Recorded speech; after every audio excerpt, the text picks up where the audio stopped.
Well, we just took the freeze cloths off our raised beds, and I have 17 garlic plants that are still green and healthy looking. We're gonna let them have some sun for a little bit. Over in bed one, this plant does not look like it has freeze damage, nor does that plant or that plant.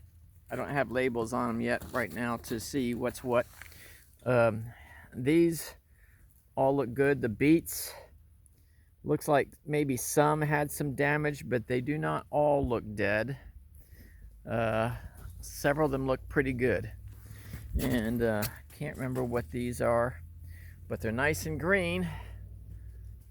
And then in bed two, or maybe this is bed one, I've got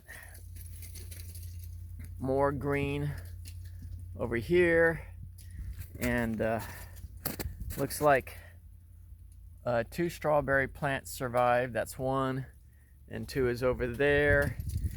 And I'm not sure what's in here yet, but I can check my chart and see.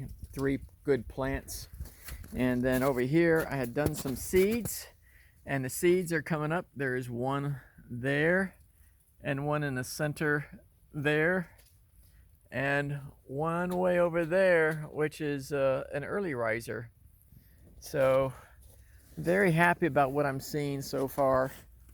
I will have to start some new seeds pretty quick to make up for some stuff that's not coming up or I might have lost.